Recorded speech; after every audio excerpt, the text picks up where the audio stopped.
I built a unicorn company back in 2004, but it was stolen. I lost it. I didn't make serious money with it, but it is what it is. So over the weekend back in 2004, I think it was November, December, I saw a website that allowed people to share files. And back in 2004, there was no way to share images or videos with anyone else. It was technically impossible because nobody invented it. And today, YouTube, Instagram, and all other platforms exist. But back in the days, that was not the case. And the largest file that you could send was maybe 5 MB via email, and that's it.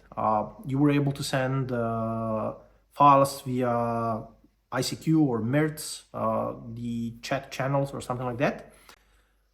But sharing content online was not something that was possible back in 2004. Now, you may be surprised, today everybody can do it, but back then it was not the case. So we decided to create a website that will allow people to upload files up to 100 MB, and they can share that content with their friends and family and whoever they want. It was monetized by ads, and we knew we're gonna make money, but the main goal was to enable people to share their content online. So over the 48 hours, we built a website. My partner, who was extremely good at coding, built a simple landing page with a call to action button, an option to upload file to server and get back the link that you can download. So it was very, very simple website. It took us about 48 hours to build it. We built a design, we built the logo, and we launched it. And by the end of the month, we already had more than 1 million users. So when you remember, there was no marketing platforms, there were no Facebook, there were no Facebook ads, there was no Google ads, or at least they were very limited. We built a website that grew organically to at least 1 million users a month within our first month. Now, the biggest success also had a downside. That growth created huge amount of problems, especially from financial point, because at that time there were no investors, there were no startups, there was like you build your own company. There was no way to get any liquidity to finance the growth, hyper growth of the company. So we had to borrow money from friends and family, and we borrowed money from absolutely everyone.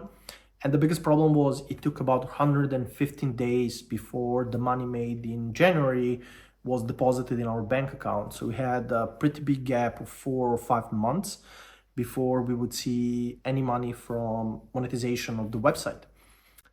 And that's when things started to be interesting.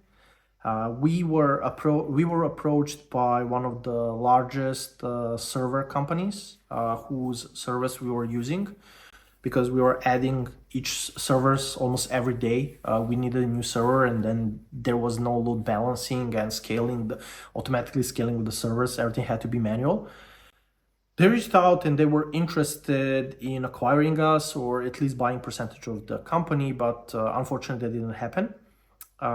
In that period of time, I reached out to one influential person. At that time, it was called Kim Schmitz, or Kimball, how many know him. And he was like, okay, I'm interested, let's see what you're doing. And he was like, okay, I'm on board, I want to help you, I'm gonna finance everything, and you're gonna keep percentage of the equity, but I live in Hong Kong, and there is no contract that you can sign that would help you, so you just have to trust me. And boy, we did. We were 20 years old, 21-year-old, 22. We believed him, and we said, okay, fuck yeah, let's go. So the company from ushare.com became megaupload.com, one of the third largest websites ever seen online. It was consuming 30% of online bandwidth at the peak of its success. It grew, I think, to around 100 million users. And it was making somewhere between $500 and $800 million a year if my information is not wrong. But I know other founders of similar websites, and I know that they were making around $300 million a year from premium subscriptions. So what happened is we gave the company, we redirected all the traffic to megaupload.com, and people were now able to go to the megaupload.com, upload 5 times larger files, and download them in unlimited amount. And all was good, or at least seemed to be, until somewhere in 2007, we were told, let us pay you out amount of money that was worth back then. Not now, but back then. And since we had no contracts, we had to accept the deal. We got paid penny on a dollar, or even less. But still, it was a relatively solid amount of money for me at that time, because I was 24 years old, I think. And it was quite a lot of money. It allowed me to invest it in a second company, but it wasn't life-changing amount of money. And what I learned is always have a lawyer, always sign a contract, and don't believe an unknown guy online.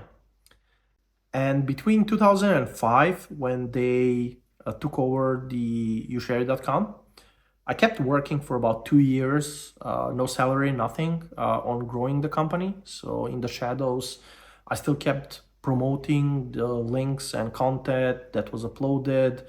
I was kind of helping them grow, and I know that I was instrumental part till about 30 million users, and then everything was growing on its own. There was no need for me to do anything. But let's be real, everything was in some way organic, because there were no paid marketing, there were no Facebook ads that you could pay and grow and scale. There was no YouTube ads, TikTok, Snapchat, nothing existed, right? And social networks came in later, and I think the Facebook was like 2009, something like that. Maybe I'm wrong, but it wasn't there at that point. And so my biggest success became one of my biggest failures, and all came down to not having good enough legal contracts. So if you are building a company, make sure you hire a lawyer, make sure you have everything in place to protect yourself.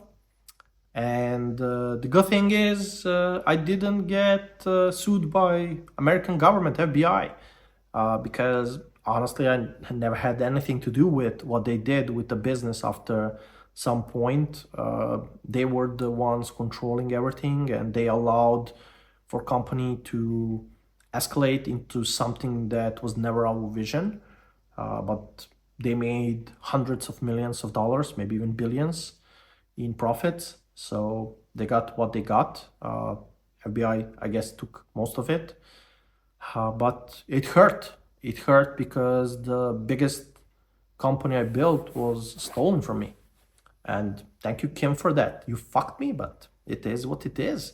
So I'll see you in the next video. Subscribe, follow, and let's share a bit more info on how I built multiple businesses online.